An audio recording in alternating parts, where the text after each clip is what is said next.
Welcome to the Successful Nonprofits Podcast. I'm your host, Dolph Goldenberg. Friends, in today's episode, we are going to be talking about how to use Google Grants to boost your fundraising efforts. And we'll be having that conversation with Sean Littman. Now, I have to share with you that I should be somewhat ashamed to say this, but I'm going to say it anyway.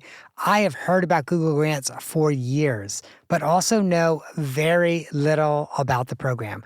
I know it's a way that nonprofits can get free advertising, and honestly, that's about it. And so when the founder of Catch 22 and GiveSuite, Sean Littman, reached out to me and said, Dolph, I think a lot of nonprofits are missing an opportunity because they're not taking advantage of Google Grants. And by the way, I only learned about this because I did some cyber research on Sean. Microsoft ad grants as well, by the way, for all of our friends who use Bing.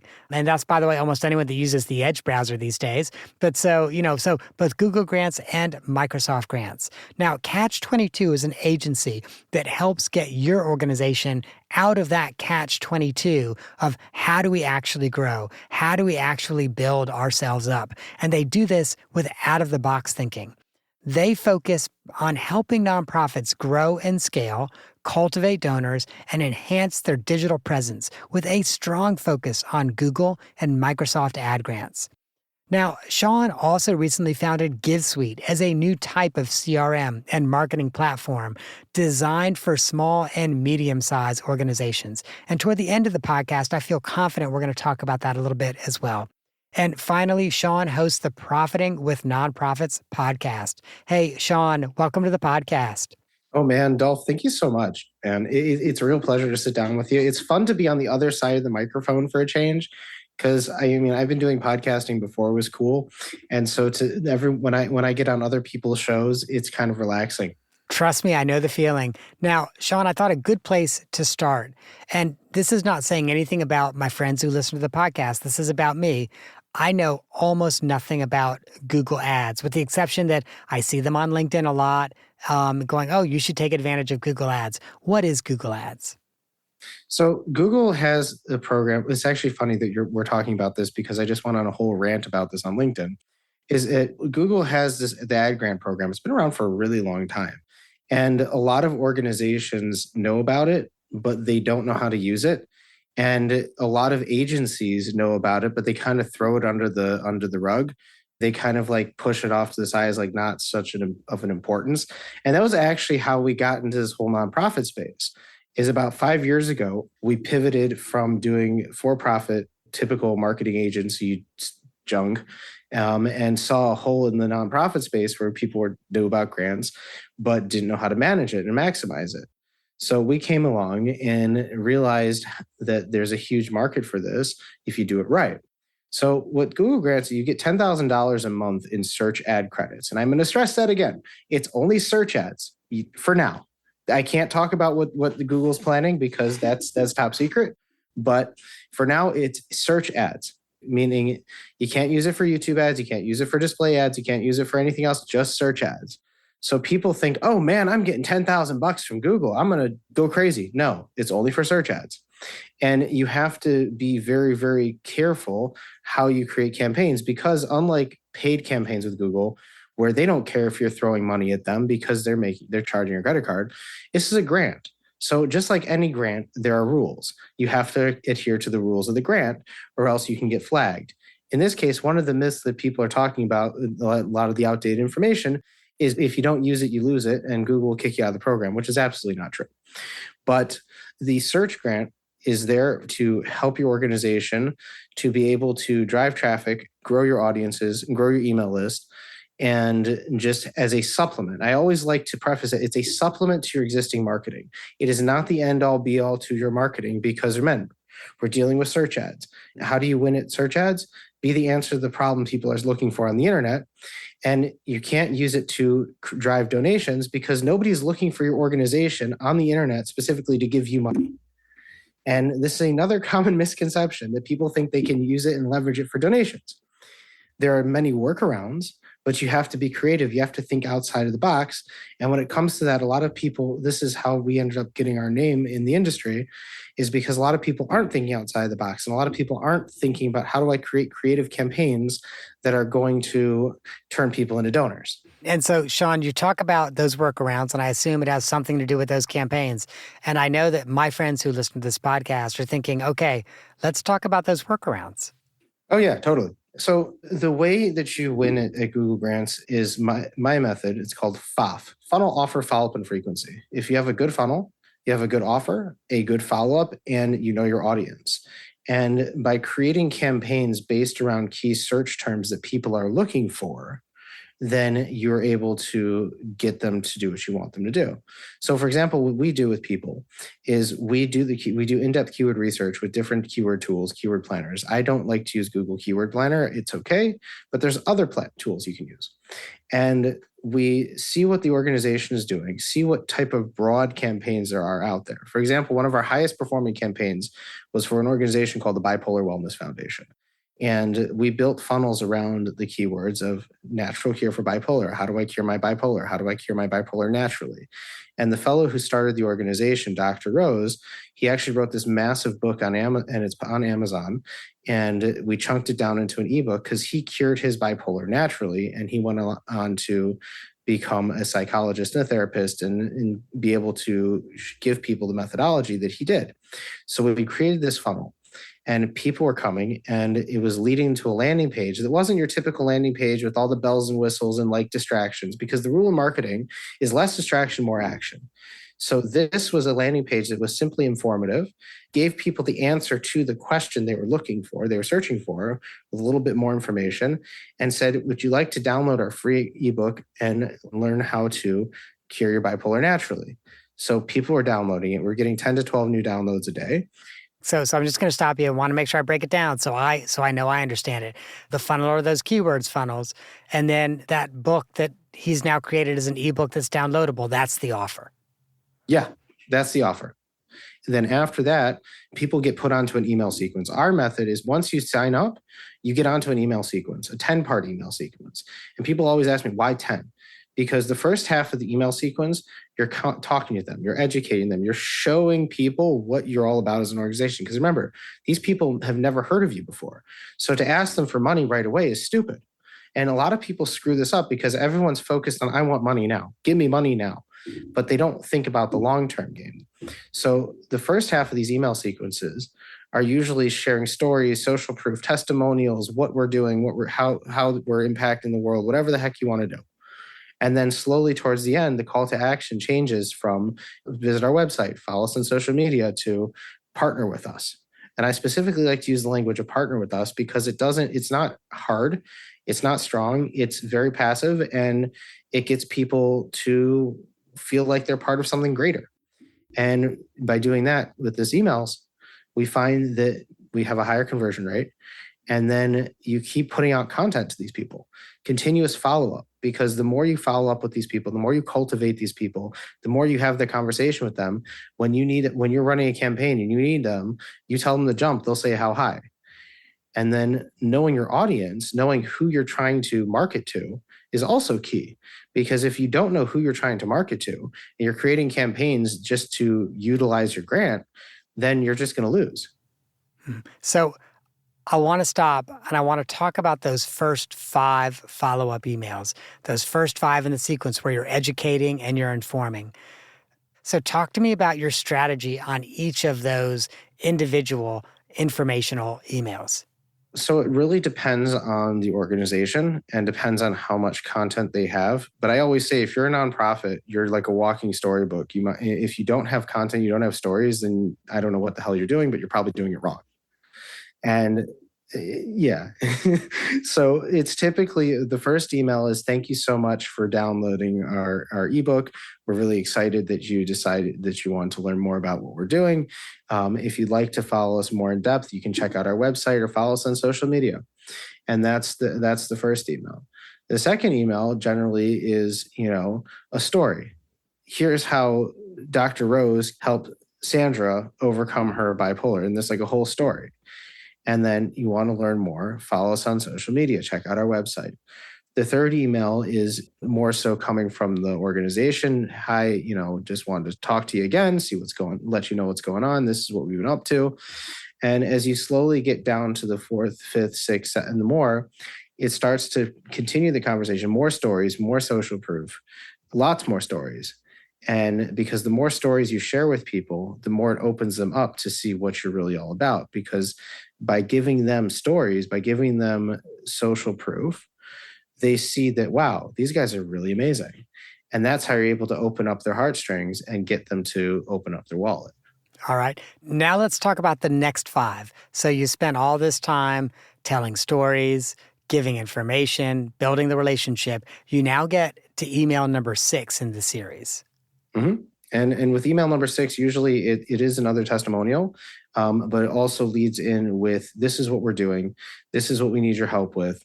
And we would love for you to partner with us. And here's the opportunities. And then the same kind of goes for the rest of them, giving you more push to say, this is what we're doing. This is how you can get involved. Are you interested in getting involved? And these are the opportunities. And it works. And people will get involved. People convert. Okay. And let's talk about giving. So at some point you're saying partner with us, which you're using as the soft way of saying give to us. Mm-hmm. Yeah. And so we generally push for recurring giving, which is also funny because people talk about recurring giving now like it's something new and exciting, which it's not, because anybody in the industry that's worth their weight in salt knows that recurring giving is really where it's been at for several years. But when we talk about giving, we're talking about partner with us, because it's more than that, because partner with us is more than just give me money. It's, if I can't give you money, how can I give you my time? How can I how can I help you in other ways? You don't want to alienate people. When it comes to nonprofits, this is one of the reasons I love doing nonprofits, is because you're working with people and you're connecting with people who want to do something bigger than themselves, want to live for something bigger than themselves. So it's not just all about the money. It's how can I connect on the level that I'm able to contribute? And so when you use a language like partner with us, you're not alienating the person by saying, oh, you don't have any money to give me? Fine. So screw off. Have a nice day. You're opening the door to building that relationship, because you never know what's going to happen. And you never know, this guy can't give you $1 now, but he might give you $1 million later. And it's all about building the relationship. Right. So how do you pitch that inside the email? Like, hey, you could give to us money and you could volunteer and you could like us on Facebook. Like, how do you pitch that in a way that people are likely to respond to the request for money? So it's very easy. It's very soft because you've already worn them down. So my copywriter, she's very good at this. The more information we have from these guys, the better. So it's really just a simple ask, do you want to partner with us? Here's the story. Here's what's going on. Volunteer or follow us on social media. It's a very simple ask. There's not much like thinking, like overthinking. People tend to overthink a lot of these things. Yeah. It's really just having a conversation like you and I are having right now. Right. So let's talk about that last F, which if I recall correctly is frequency. So when you say frequency, do you mean how far apart each of those 10 emails are, or what do you mean? So I tend to mean frequency as in, but more so knowing your audience and understanding who your audience is, understanding how to communicate with them effectively, and understanding how to create campaigns that they're going to connect with. Because if you're creating generalized campaigns, like again, one of my biggest peeves with grant ads is all these agencies are just driving traffic to you, creating generalized campaigns, just driving traffic to your website. But that doesn't do anything for me, because unless you're creating audiences and running retargeting ads, great. But knowing your audience, knowing how to speak to them, knowing how to create the messaging that's going to resonate with them in the emails, on the ad copy, on the landing page, you have to sit down and really build an avatar out there. But people don't want to put in the work. If you understand who you're talking to, it's going to be an easier sale. So would you recommend that people look at their current donor base and their current volunteer base and go, okay, this is our average donor is, I'm going to make this up, a woman between the ages of 45 and 65 who also gives to humane societies? I would say more so the communications that go out to people and how you're speaking to them and knowing what type of organization you're dealing with. So that way you can have a writing style that's going to connect. I'll give you an example. We're dealing with a client right now we're trying to work on email sequences. And we asked them, can you send us some of your stuff that you've written in the past so we can get an understanding of how you write and speak to your audiences? And they couldn't do that. They sent us like one email. But like my copywriter was trying to break her teeth trying to figure this out, because it's so important that we know how you communicate with your people, with your organization, with your constituents, with your volunteers, to be able to create something that's going to sound natural, that's going to ease people into converting. There's an art to this. People don't realize that there's an art to conversion copy and understanding the psyche of people. When I used to write copy, like I used to do everything, and then I got smart and delegated. But when I used to write ad copy, I would sit there and for hours and spend my time trying to create the perfect ad that would convert, and it would. And the same thing with emails. When I used to write email sequences, when I write emails, I spend time trying to really dig deep into who I'm writing to, so that way I know that it's going to hit right on the mark. Right. So I want to take us up to like the 30,000 foot level really quickly. And I know you're going to look at me and be like, Dolph, not possible, but let's just try around some rough numbers.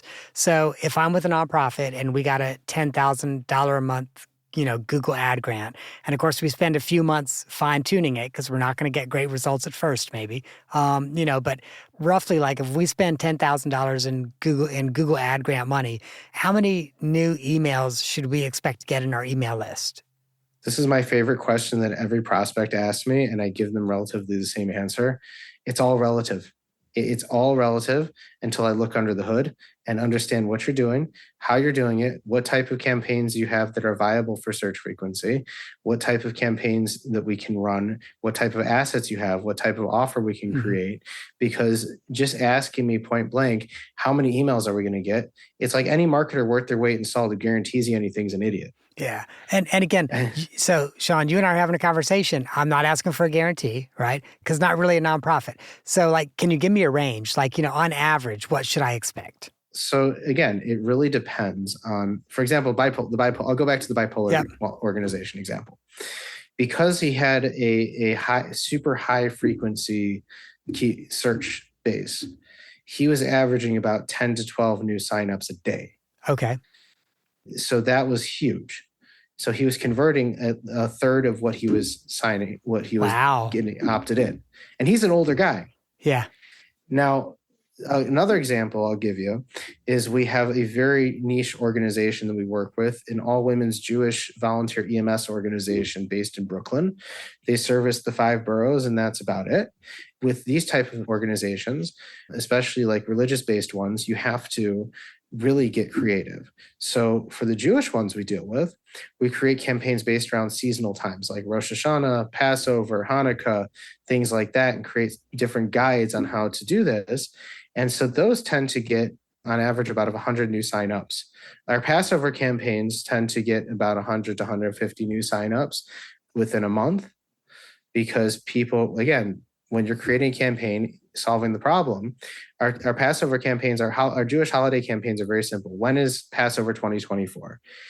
People are searching for that. So they come to the page, they get a little blurb about when is Passover, what is Passover all about? Would you like to download our Passover cleaning guide? Or when it comes to Rosh Hashanah, would you like to download our significant omen card? I mean, like something that's relevant to the organization, and it's branded, and they get on there and then they start getting the emails. So with the seasonal campaigns, again, when you're dealing with something super niche, you have to be creative, and those generally get 100 to 200 new signups within a month and a half. So it really varies. And for that niche organization that maybe gets 100 or 200 signups, like roughly what percent convert to a donor or a volunteer? They generally they had a very high conversion rate in donors. We were getting, every time we'd send out an email, we'd have a 45 to 50% open rate, 35% click rate. Wow. And on average about 2 to 3 donations with an average donation of $150. Wow. Okay. Huh. That's impressive. Part of the other thing that I do is most people, and you probably know this, don't touch their lists, and then they wonder why no one's responsive. So we do a re-engagement campaigns. So with these guys specifically, they had 5,000 people on their list. They hadn't touched them in a while. We did re-engagement campaigns. We started waking them up, and showing more and more about what they do, and really giving the community that they service more insight in who they really are, not just these ladies who show up when you need an ambulance. Yeah. And so the more information, the more money they got. Yeah. So real quick, well, first of all, before I ask that question, Sean, you just made me feel really good because it's successful nonprofits. Again, we're a for-profit with the heart of a nonprofit, but not a nonprofit. So we don't get any Google ad grants, and we don't advertise on Google. Our email list grows by about 125 to maybe 150 people a month. So you made me feel really good because we don't advertise at all. So I'm like, oh, that makes me feel good. Yeah. But so when you talk about okay, an organization has 5,000 email addresses and they're not touching them, does that mean they're not emailing them at all, or what do you mean? Typically, organizations will send out 2 to 3 emails a year, probably 2, 3, 4 emails a year. Some of them, the ones that I've dealt with, Wow.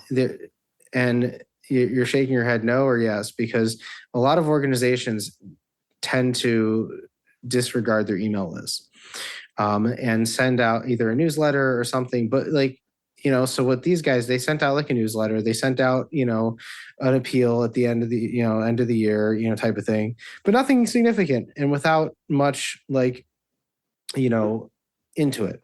So then we came along and we said, let's re-engage your list. And we did. And then they started to see money. They're working on about 15K in recurring donations every single month just from what we did. Wow. So when you say re-engagement campaign, I want a bonus here. What is, as my bonus, what does that re-engagement campaign look like? So if I'm a nonprofit, the last time I sent anything out was November. It's pretty straightforward. It's about 5 or 6 emails.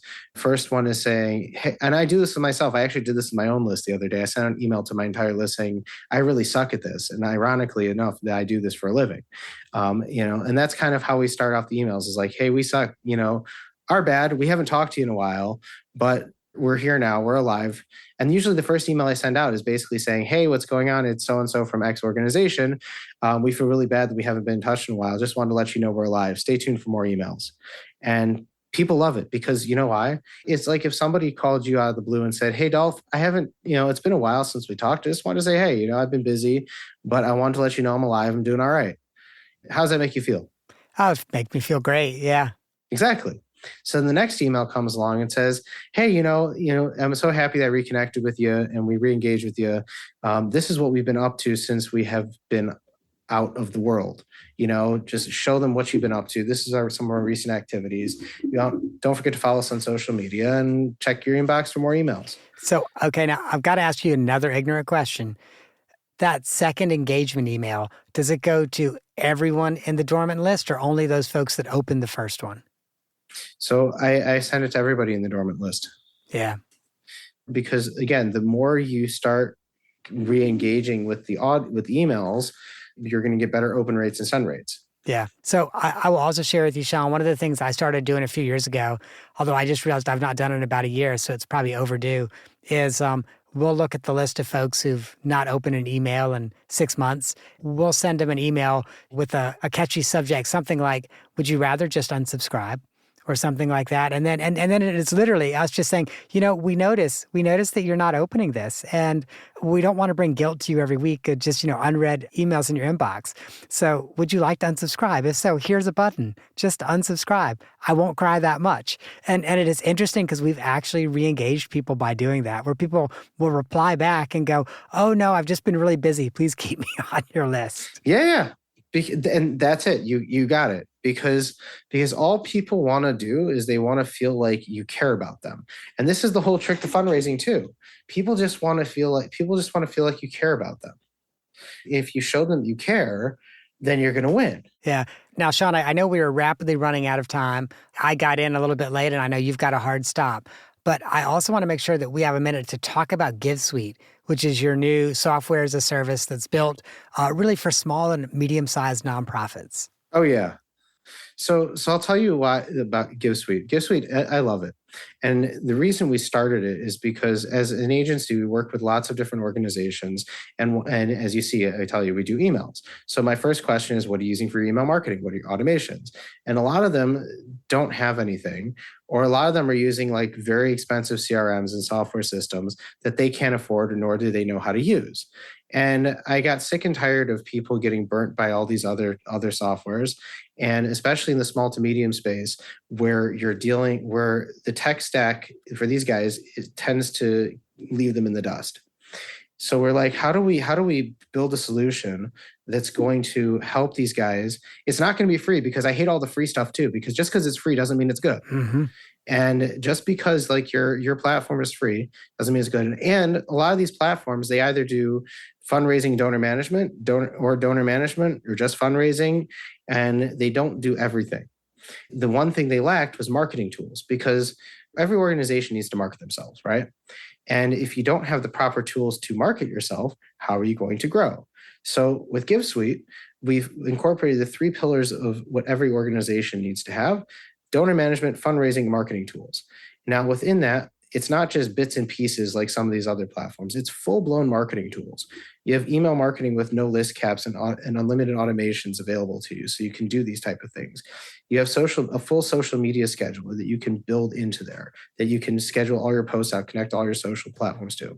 You can build fundraising pages, you can build websites, landing pages, everything's in here.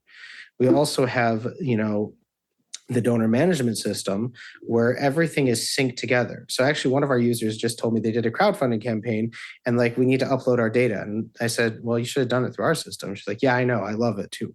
I said, but the beauty is everything is synced. The minute someone presses donate, it's all synced in the system. So you don't have to lose your mind trying to figure things out. And then there's so many other features. We've partnered with Donor Search to give smaller organizations the ability to use their technology. So instead of paying a whopping for like what they charge annual, you get the same power of Donor Search to be able to find donors and philanthropists and fiscal sponsors and things like that built into GiveSuite. And we also have managed to get the lowest processing rates in the industry too.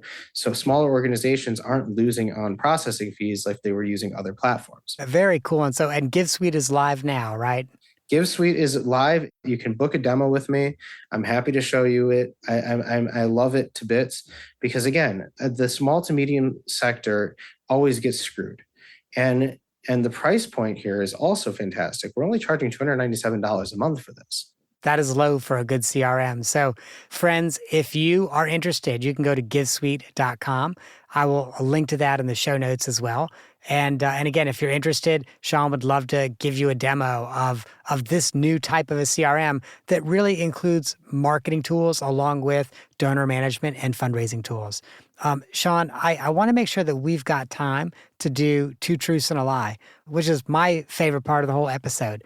You probably know the way this game works. You're going to come up with 2 truths and a lie. You're not going to tell me which is which. You're going to scramble them. They could be in any order you want. And then I will get to guess which one is the lie. Okay. I'm 42 years young. That's one. I have 5 kids, and I live in Israel. Okay. I know you live in Israel. So that one I know is a fact. So I have to decide whether you're 42 or whether you have 5 children. I'm going to guess you're one of those people that like literally just changed your age by a year just so you'd be close. So you are not 42 years old. That is correct. I'm 34. Okay. Woo. I don't get it right that often, but I got it right. Woo. All right. That's awesome. Well, I'll also let you know, Sean, one time a guest turned the tables on me and was like, well, you have to play too. And I messed it up and I gave 3 truths instead of 2 truths and a lie. And they guessed the first one. I'm like, oh, I'm sorry. I don't know how to play from this side of the table. I'm sorry. That's so funny. So that's so funny. Well, Sean, thank you. I learned about Google Ad Grants today, and so I really appreciate that. And I love the way you were talking about that series of emails that people should get after after they sign up for your email list, and also that series of emails to be re-engaging your dormant list. I was going to say, I'll give you another nugget. One of the biggest things that people mess up too when they're running fundraising campaigns is they never do a post campaign email sequence.